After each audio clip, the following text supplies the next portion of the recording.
Welcome, everyone. Good afternoon or good morning if you're on the West Coast to the COVID-19 Trends Mid-Month webinar. These have been really well received, and we're grateful for everyone taking the time today to join us for this data reveal. A few housekeeping items before we get started.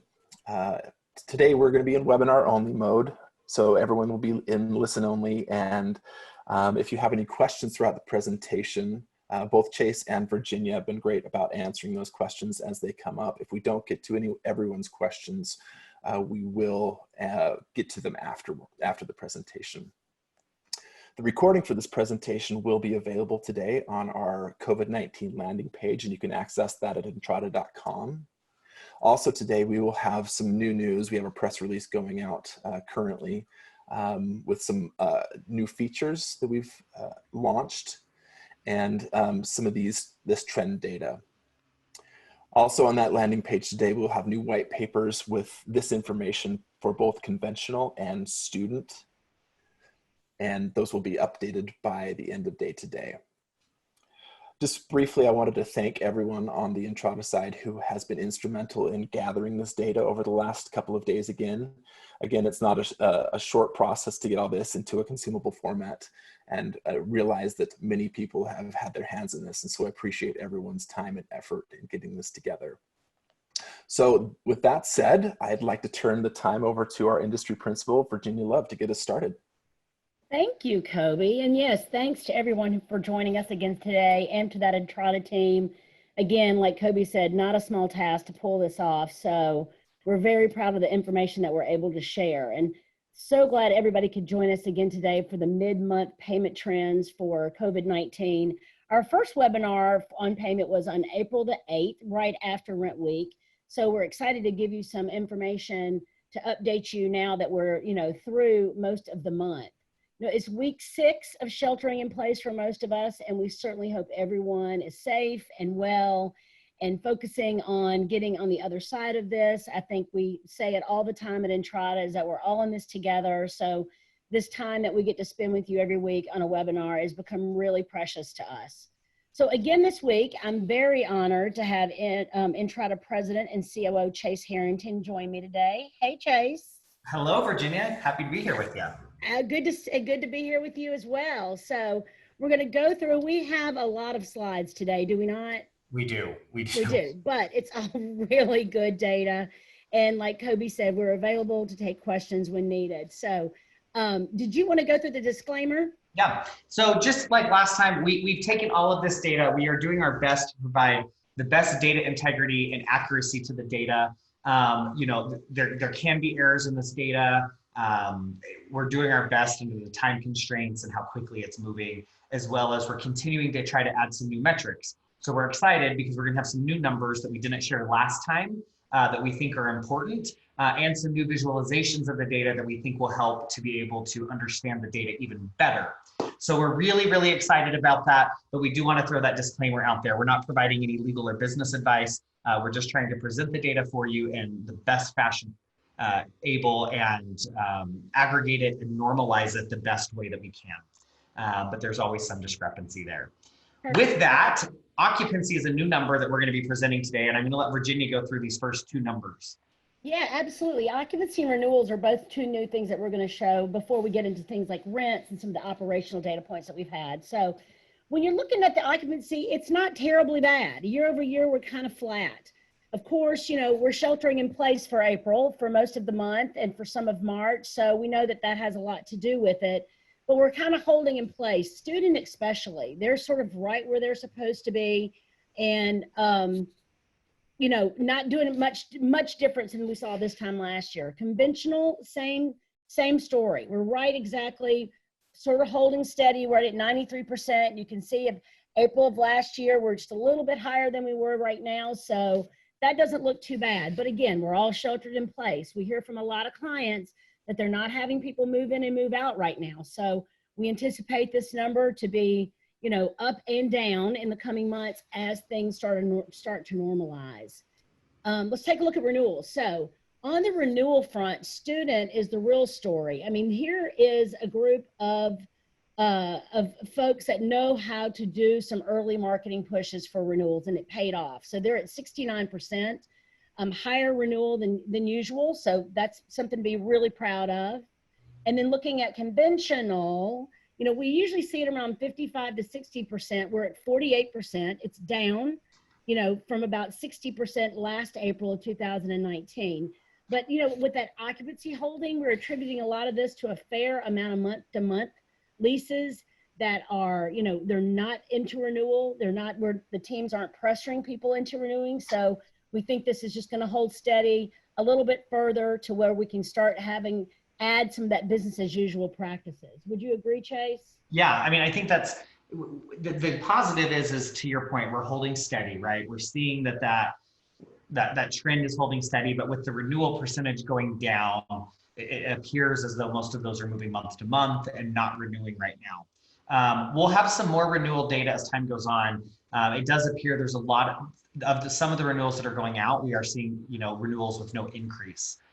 So we'll see how that plays out to this renewal number as people really come up with the renewal strategy. It's still early. And to Virginia's point, we're still in that shelter in place mentality that we think that people are just holding, right? They're not sure of the future, so they're just holding in the situation they're in.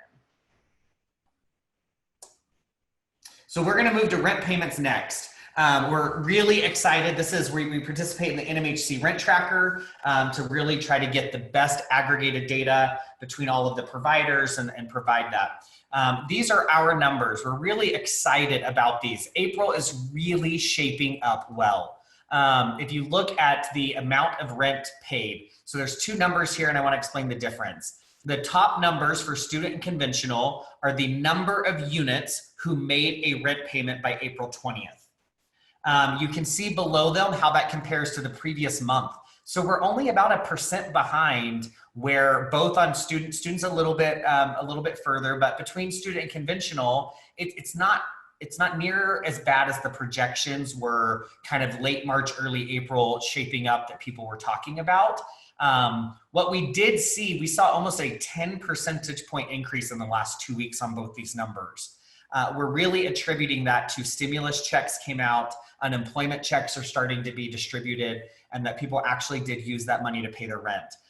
So these numbers are holding really strong, that people are still paying rent. We also attribute that, which we'll see later in the slides. You guys have been very flexible with your residents with repayment agreements and repayment plans, and we think that attributed to more rent being collected as well.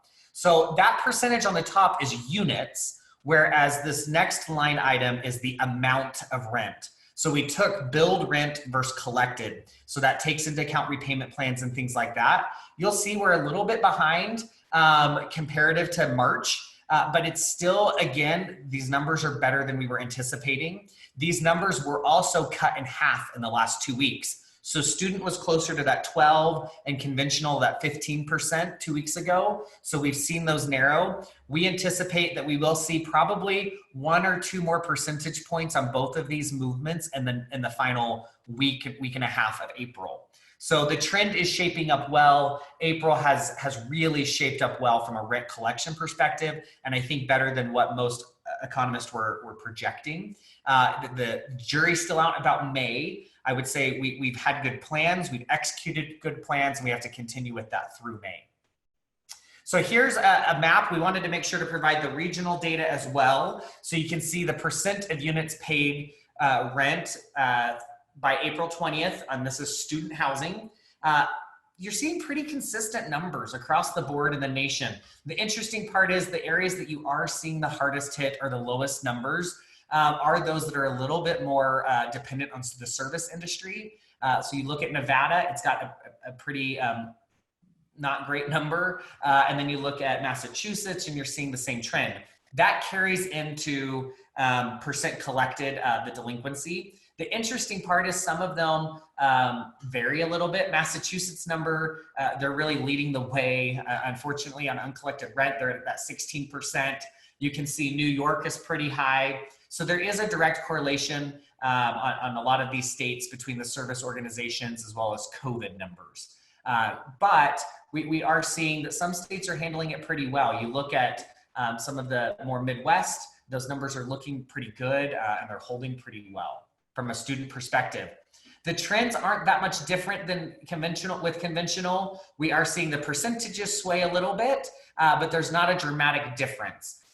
Very similar to the same trends of who's performing well and who's not on units that pay rent at a regional basis, as well as uncollected rent.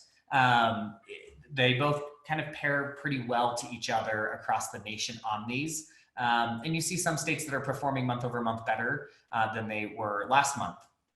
One of the interesting stats that came out was Utah is one of the only states that actually has seen an increase. So they're actually seeing more rent collected than they had historically.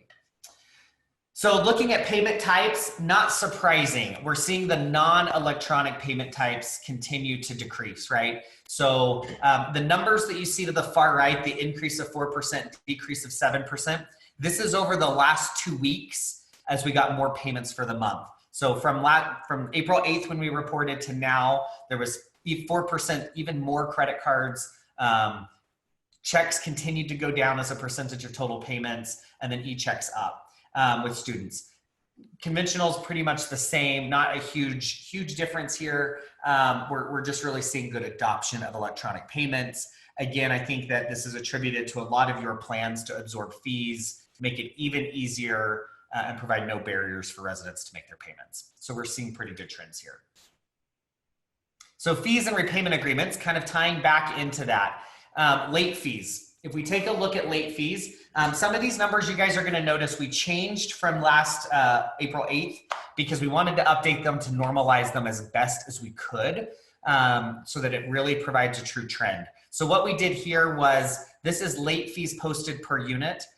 So we took the normalized data of the total universe of units within the database divided by the amount of late fees that were posted so that you can kind of see the trend of how much per unit would be posted. You could take this number and extrapolate it for the unit count on your properties to see where you compare. Not surprisingly, both with student and conventional, we're seeing that late fees posted are the lowest they've ever been, as well as late fees waived have been higher than they've ever been. And we see that across the nation. So this is the student, you can see student here, late fees posted, late fees waived, the amounts. And then this is the map. This is the percent change month over month with late fees. You can see some states have chosen, it appears, to continue to post late fees. And unsurprisingly, because they're posting them, they're probably seeing an increase on those. But the vast majority have chosen to change and waive those late fees. So you can see kind of that here across the nation. Conventional, it's interesting, the graphs are pretty much the same, right? Same behaviors, we're waiving and we're not posting late fees. The numbers vary just because of the units and the amount of the late fee between student and conventional. But very similarly on the map, we're seeing similar trends. So you're seeing which areas did it more. So you look at Nevada, they're being hit the hardest with the service industry with COVID, as well as you're seeing that they're virtually waiving all late fees. You see Colorado doing the same. Look at New York, 92%. So we're seeing some similar trends pairing with those as well. Repayment agreements, we've just been posting this as a total. It went from about 320 repayment agreements we saw in the system. We're well over 1,700. We highly anticipate that this number is going to continue to increase. Now, granted, this is only the repayment agreements that have been entered into Entrata. So we assume that this number is higher, but as those are beginning to be entered, we'll see this number increase. You can see in 2 weeks, it was a 450% increase on repayment agreements for student, 135% increase for conventional. So we definitely saw this number move across the board. Not surprising, it was what we anticipated. People really didn't have the plans for the repayment agreements. It appears they do now. They're starting to initiate them, extend them, and they're starting to be executed. So we do feel like this number is going to continue to increase as we report these numbers. Virginia, let's get to leasing. This is probably the big numbers that everyone wants to talk about. And we're gonna present the numbers, and then we're gonna talk about and really give real life examples of it so you guys can internalize the numbers better than we did last time. But I'll let Virginia start with this. Yes, I think that's going to be super helpful. At the end, we have a really cool slide that's going to give you an idea. exactly where we land compared to last time we talked and to last year. So let's take a look at leads. I know this is something that's on everybody's mind because everybody's doing a lot of really great creative things to get people in the door. We see virtual leasing, we see live leasing on Instagram. We have some really creative clients and it's paying off. But right now we've seen the biggest dip. I mean, there's definitely a downward trend in leads. And you can see right here is a 0.6 leads per unit. It's pretty low. And by state, like Chase said before, we like to provide this on a regional level so you can see. And when you take a look at the student properties, not a terrible, no big surprises here. We know that there are, a fair amount of folks not really knowing what's going to happen with, universities and colleges going on in the fall and when the next semester is going to start. So we're not terribly worried about that right now. We know we're going to see some changes there. But then when you get to conventional, the thing here is we're back down from where we were definitely in March, definitely where we were this time last year. And those new leads per unit are hard to find. We get a little bit tighter every single time. And especially those folks, you got to remember that there's, a ramp up when it comes to leases. And you have that period of what you're doing now is determining who's coming in the next, 14, 30, 45 days. So, don't let your people get discouraged. Keep them on pace. Make sure they're, following all of their leads in CRM, doing their follow-up in their contact points, keeping people engaged because it's going to pay off.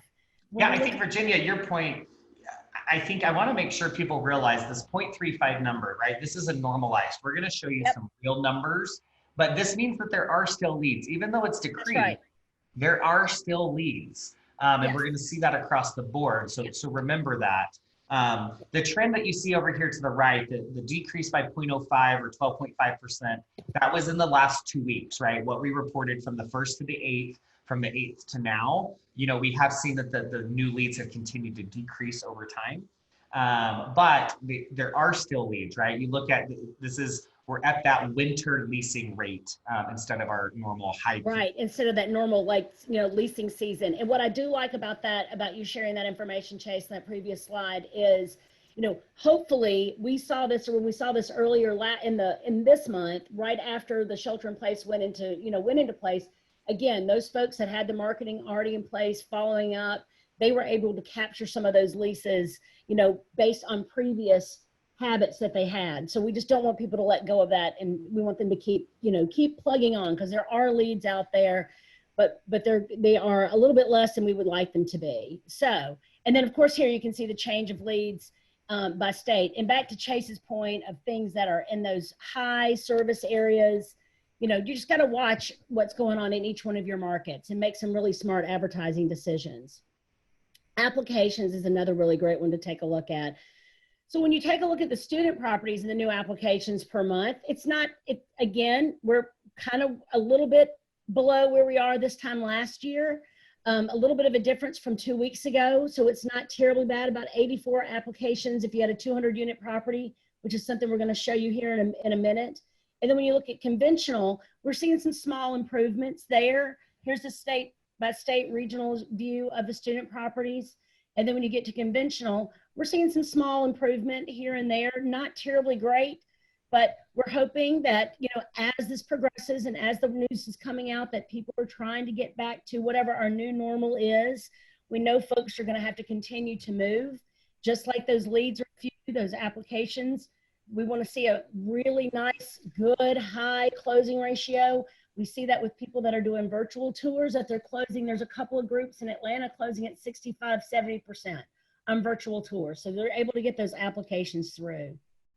There it is by state. No big surprises there. And I think the next one is probably going to be the bigger surprise when we take a look at things like resident screenings.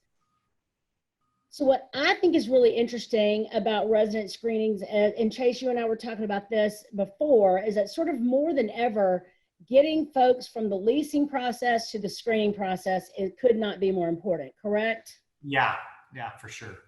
Yeah. So you can see here that we've definitely not going in the direction we all want to go to. So keeping your folks on point with walking people through the screening process is very, very important. If, I can remember leasing apartments back in the day, and somebody would say, if somebody's coming in on Christmas Eve, you know they're serious. If someone's reaching out to you during this time, you know they're serious. So we need to make sure that our teams are staying with them throughout the process. Here's the percentage change in screenings per unit by the student, state by state.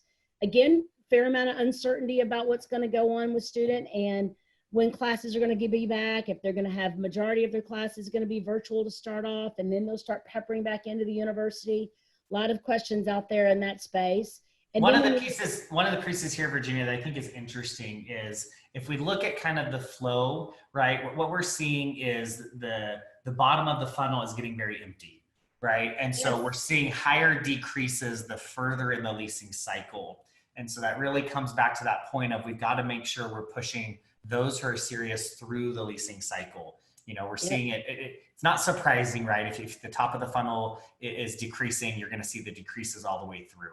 And so I think that's exactly what we're seeing here. And it would be really interesting to take a look in resident screening for everyone to go in and take a look and see at what point they're jumping off, you know what I mean? And sort of see if there's some things that you can do to help prevent that. In the conventional properties, the screening per unit, again, down, not where we want it to be, but we're going to stick with the positive and say, you know, while we clearly are not where we wanted to be, where we were last year and where we want to be right now, we're hoping that this is the last 14 days of information for, you know, so this is sort of like the meat of the matter. We were all coming out of sort of this honeymoon period at the end of March going into April. We've gone through rent week. We're going to go into May. So hopefully we're going to see some screenings improve. And then here we go with the percentage of change in screenings per unit for the conventional properties. I don't think there's any big surprises here either. Do you, Jace? No, I mean, it's pretty consistent, right? Yeah. We're seeing the tapering of this funnel. We're seeing it where it falls off. And the markets, I mean, surprisingly, these percentages aren't too far off on the markets. They tie throughout the entire leasing funnel of what we're seeing within these states. Some of the states not being hit as hard and handling it a little bit better, while others being a little bit more dramatic. That's where we wanted to show this so that you can really look at your markets and see, because, you know, looking at, let's say Texas at 43% versus Utah at negative 26%, right? That there's a dramatic difference. And so I do think the market behavior is important to be considering because even though we look at these national averages to see the trend across the nation, we are still seeing pretty dramatic trends, you know, state to state. Absolutely. So now the leases. So we looked at leads. Let's take a look at leases. And here's from student properties, 2 graphs, leasings generated per unit and leases approved per unit. We're going to show you a graph at the end of this. It's going to compare this information over from last year, what was going on at the same time, and also, you know, earlier throughout the COVID, so you can take a really good look and see a good visual of what's going on here. So of course they're down. We're not surprised here that the leases and leases generated are down. Here's the percentage change in leases generated per unit by state. Again, right, trending exactly what we've been reporting. And then when you take a look at conventional, this is leases approved. So we took leases generated versus approved. So okay, you can see that there's actually a drop here, right? So where you're generating a lease, but you're not getting a signature, we're seeing another point of drop off. And so as you go through these maps, and they'll be available on the website, on Entrada's website, and we'll publish white papers that'll have all this content kind of that's a great new slide to have, that you can see the leases and then the leases generated, and that's super helpful. I didn't even notice that. Honestly. So you can see here that drop off, right? Yep. So, and it's following the funnel again, right? We're getting them to the lease, we're generating it, but they're not countersigning. They're not signing it. And so we not continue moving forward. And conventional, sort of the same story there. Leases generated per unit and the leases approved per unit down.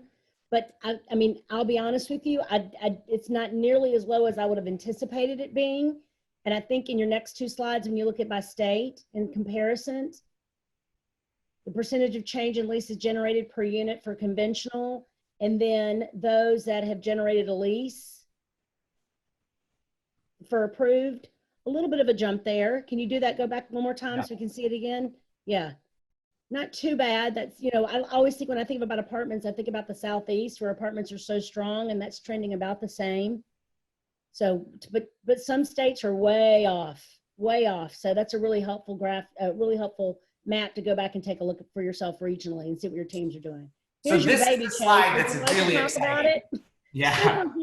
Super nerd out moment. Take it. We pulled this together in the last minute. What we wanted to do is we know that these numbers where we're providing a 0.07 for leads and all of these things in the normalized number, it can be hard to really grasp what does that mean. So what we tried to do here is we took a 200 unit community example so you can see what your leasing funnel looks like. So you can see, taking all of the historic numbers, you can see what this meant in April of 2019, what it meant last month, and what it means this month. So you can see where those kind of falling off points are, what can be done. The interesting part of this, and we can't emphasize this enough, leads are still coming in, right? So you're on conventional properties on a 200 unit community, you're still getting 70 leads, and your occupancy is holding. So you're not losing more units, and your occupancy isn't growing. At least we haven't seen that trend yet. So you still have leads coming in for that 7% vacancy that you have. So the positive news in this is leasing is not dead, right? It's coming in. It is dramatically slower, right? We can see a difference on all these numbers across the board, that the funnel is narrowing. I will tell you, we anticipate probably through May, these numbers they're gonna still get a little bit tougher. Yep. They're not gonna go up until we really start seeing the economy reopen. But people are still moving through the leasing funnel, right? So you look at 12 leases approved on a 200 unit community as an example. So it just gives you a little bit more context to these numbers, looking at your leasing funnel. One of the big things that Virginia and I have been talking about is now is the opportunity to really take the time to look at your contact methods, your frequency of contact, how you're doing it. If you only have 20 or 70 leads to focus on, it becomes much more manageable and even more important on every single one of those leads. So before, where we might have been seeing, 90, 100, 200 leads that we were managing, and we're down to 70, it definitely makes it more manageable, and we should be making every contact worth it. Yeah. Hey, Chase, we had a question that someone asked if for the 70% closing of virtual tours, how are we calculating that? They said, how are y'all? So it's someone from the South. Appreciate that. And are you assuming that all the tours in Entrata are virtual? No, we're not, because everyone has a little bit of a different strategy. We do have some changes in place so clients can track the virtual tours. We made tweaks along the way that were requested. But I talked to probably 24 clients a week, just going, okay, what's going on? What are you seeing? What are y'all doing? What's working? And this is just some data that I've collected. And whoever that is, if you'd like to email me at vlove@entrata.com, I'll be more than happy to share some more information with you. Yeah. But are we assuming that all tours are Entrata are virtual? We're not. We're just using that they indicated that they had a tour. So we haven't really tried to separate that out yet. Everybody's kind of doing a little something different. So yeah, that's kind of hard, a super hard thing to track, but maybe it's something that we can, take a look at coming down the road. So there is a couple questions we did miss. When you're looking at these graphs, let me just kind of go back to a couple of them. The percent change in leases or the percent change in screenings, this is month over month, not live. Or sorry, not year over year. Year over year. So this is from March to April on all of these percentages where we're showing it on the map for that context to see where we moved. And then George, the sample population on this is well over 1 million units on both sides. So it's not a small sample size. Not a small set of data, yeah. So concessions, this is another new one that we're adding that we did not present on last time. So what we wanted to do here was really, it may not be pertinent yet, but we feel like as we continue doing these, it is pertinent for you guys as you start to come up with your leasing strategies, right? And that's one of the things we're going to talk about as one of the big takeaways is coming out on the other end of this. What are we doing? What's our strategy? How do we move forward after this? And so we feel like this one's going to be really important to start monitoring. So we normalized this data as well. We took any of the concessions that were entered in the system, whether it was a true rent concession, an amenity concession, or a special. Those were aggregated across the total unit count. So what this is an average. So on average, you're seeing $33 of concessions per unit on a student property. We did do these per unit, not per bed. We will kind of come up with more data separating this on per bed, but in efforts to get this out quicker, we just did per unit. You can see the trends here, not surprising for student. What you typically see is the trend right after leasing season coming into July and August, your concessions go up because you're trying to fill those last beds, and then it drops off again. What we're seeing is there's not a lot right now. What we're attributing this to is the leasing cycle right now. We're not seeing a lot of leasing activity for student, which I think is pertinent. And so that's why this number hasn't moved. The interesting part is on conventional, we are seeing this increase. So we do think with what leasing activity, even though the leasing activity has decreased, we are still seeing that people are trying to lease and that those concessions are starting to rise. The offers are good. Yeah. Yeah. Right. It's how much is that dollar worth to get that lease? Mhm. Right.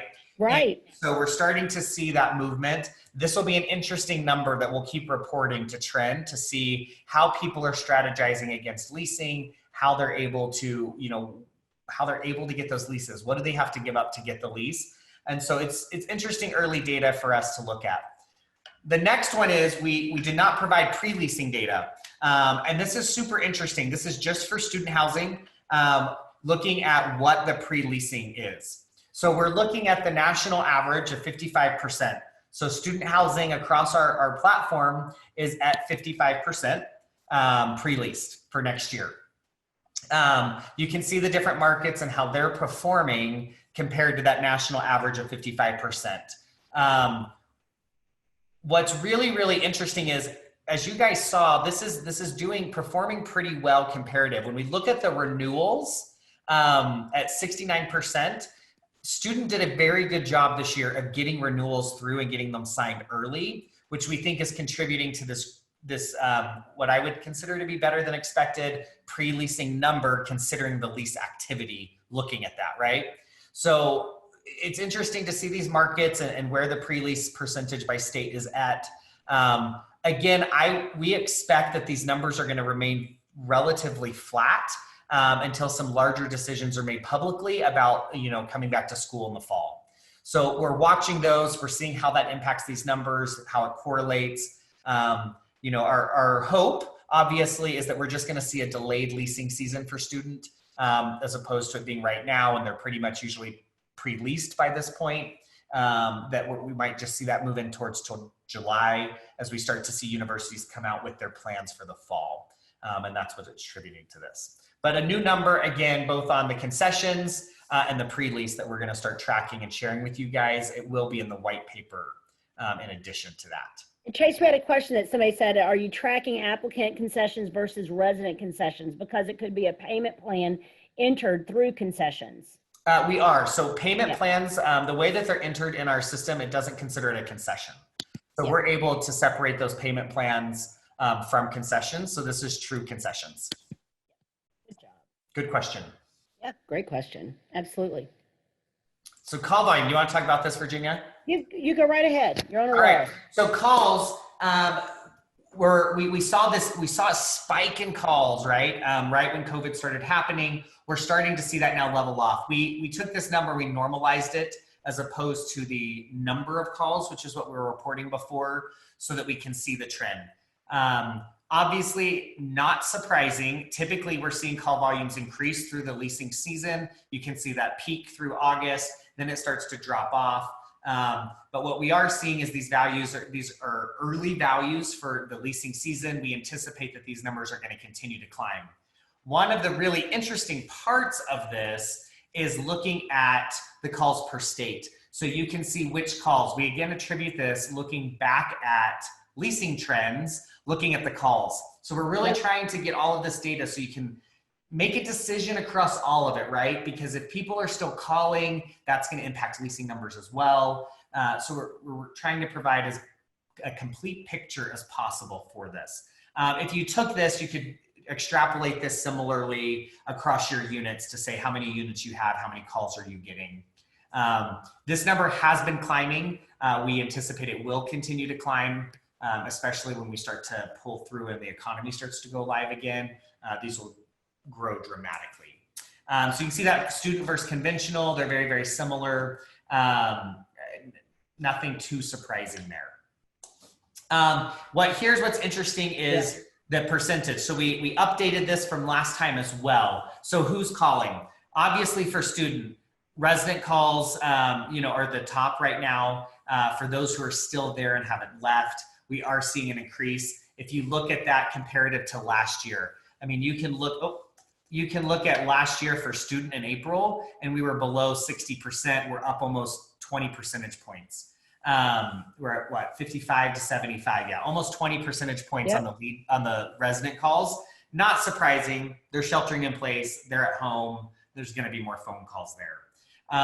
The unfortunate part is looking at these lead calls, right? It is trending towards what those leasing numbers are, where we normally were closer to that 45%. We're all the way down to 26%. So this gap between resident and lead calls has just continued to widen pretty significantly. Multifamily, very similar pattern, just a little bit different number in the volume. You can see that the lead calls, from the last year, I'd say just over 10 percentage points where we're seeing more residents. We're seeing that growth there, and the lead calls have decreased. What I will tell you is the call volume has not decreased, right? So this is all while saying that call volume is increasing. So even though we're seeing the percent of lead calls has lowered, it's a percent of total calls, which is in volume more. So there are still quite a few lead calls coming in. And more importantly, there's a lot of resident phone calls coming in, which will lead to one of our 5 big takeaways as we talk about that.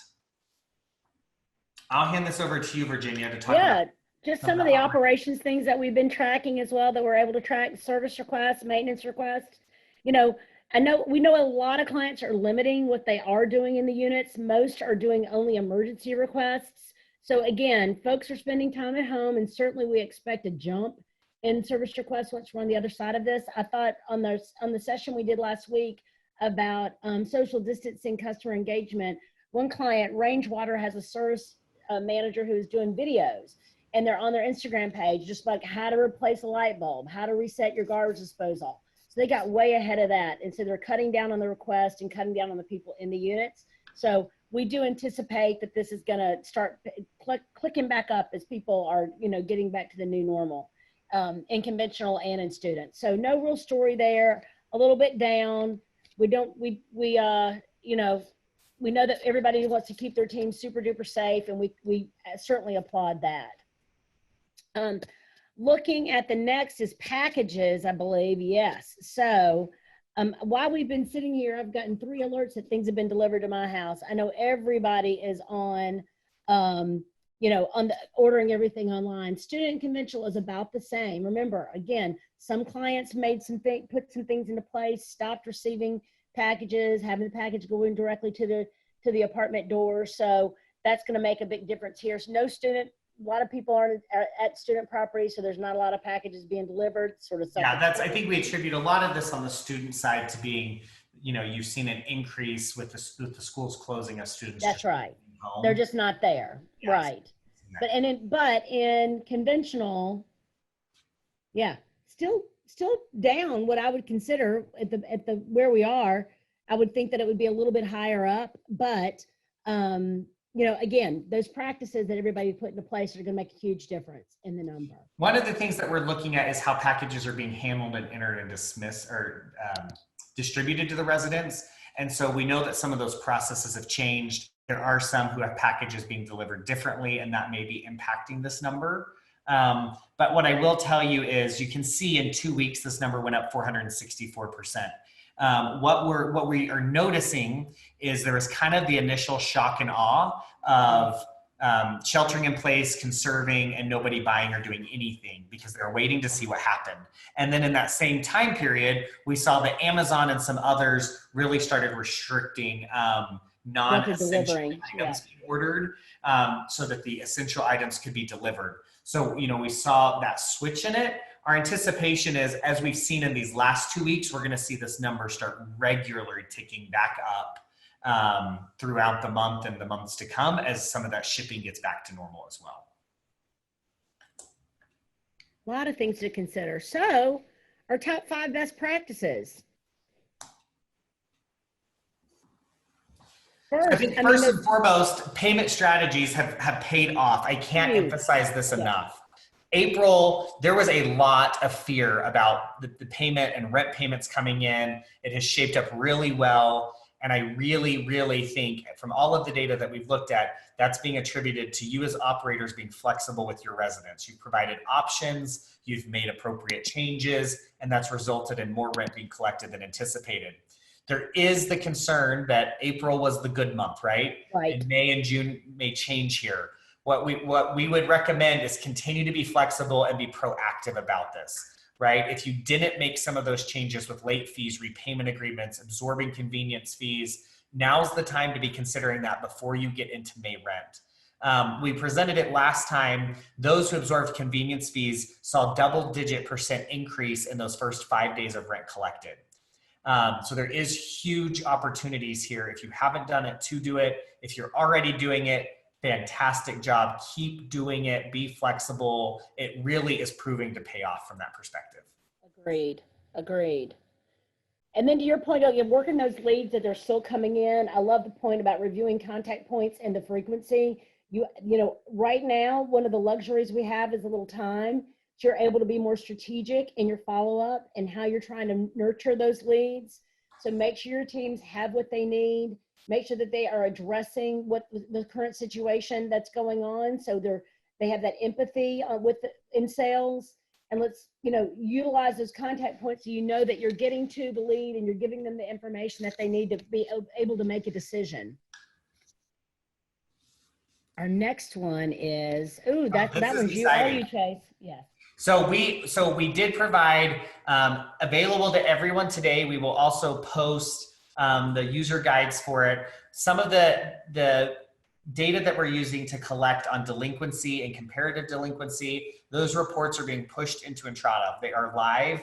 There's a user guide. We will post it with the white paper and with this, but they are already, you can go in under the platform reports inside of Entrata and really run the delinquency trending and comparative delinquency against your properties to get a lot of this data within your portfolio and enable you to have better view into that for you guys. So we tried to take that. It's got a line graph. It's really trying to aggregate this data and help you guys operate with it better. So that was the first of 2. There will be more coming. We're trying to get those down as fast as we can to just any data points that we feel like are helping you guys that we can get out there in new reports that are available to you. So be looking for that, that guide. It'll be, like I said, posted on the website with all of this data. It's in Entrata. You can go under the help section, see the admin guides, as well as see the reports that are now available to you. And that's available to everyone today. They're out there and ready. The other thing is focusing on residents. We've seen a spike in ratings and reviews, and folks are, again, more time on their hands, more time at homes. And, it gives you an opportunity to sort of increase and reset your brand. Make sure you're responding to those ratings and reviews. For right now, folks are a little lenient, but down the road, they're going to be like, why didn't anybody respond to this in the middle of this pandemic? So we know that all across the board, whether it's been Google or in Facebook or even the rating and review sites that are specific to our industry are seeing spikes. So use this time wisely to increase the opportunity to set your brand, be on those ratings and reviews, have solid responses, and work with your teams to make sure that they're able to get caught up. So when we get on the other side of this, you're ready to hit the ground running. 2 points on this. One, the first being, what we're seeing is a lot of month-to-month leases. Yeah, and true. We really feel like if you're focusing on those residents, there's the opportunity to also renew them. They're holding month to month because they don't know what the future looks like, not necessarily because they don't want to renew at the property. And so there's an opportunity to really prove to them that that's where they want to be at and where they want to live via the experience that you're providing them.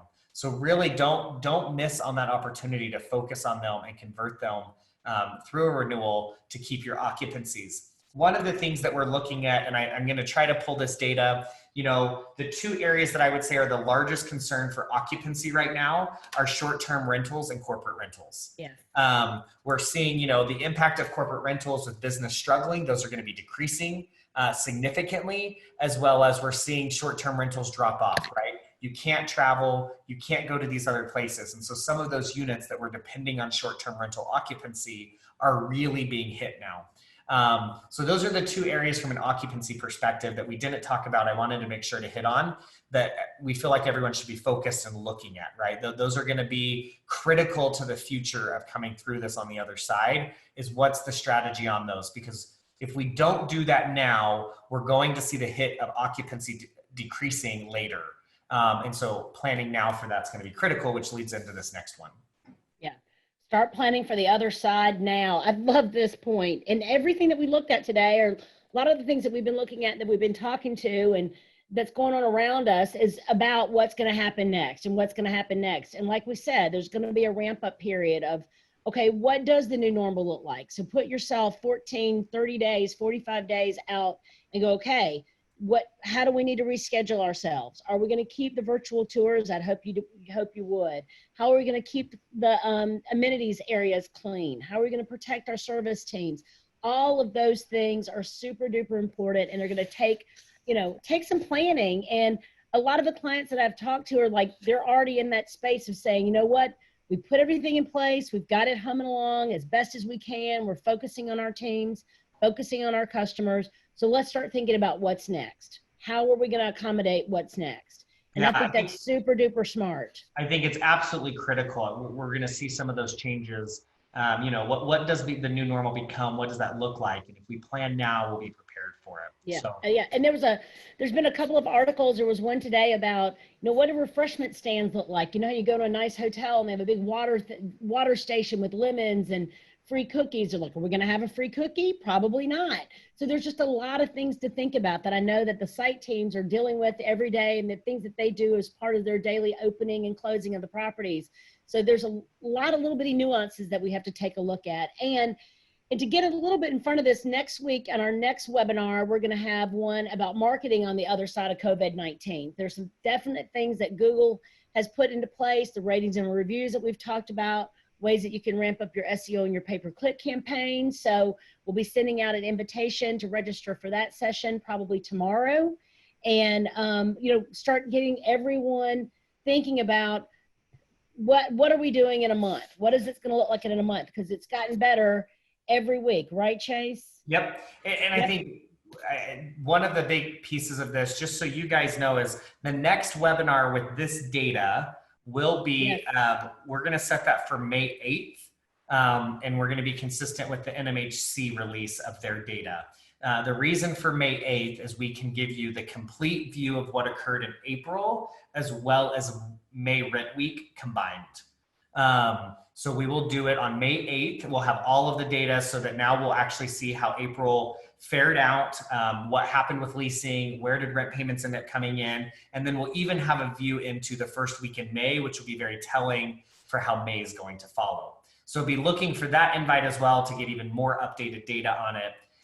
Again, we thank you guys. We know it's crazy right now. You have a ton of things to do. You're busy. We appreciate you taking the hour out. We hope that this webinar series is becoming helpful for you guys, and that as we continue to morph and add data, that those new data points are helpful and that they're providing you the information you need to make some of these decisions. So thank you for attending with us. We hope to see you guys in 2 weeks. Also, take the time to look at the posted white papers, and these slides will be available online as well. So thank you for your time. We're glad and appreciate to have all of you here.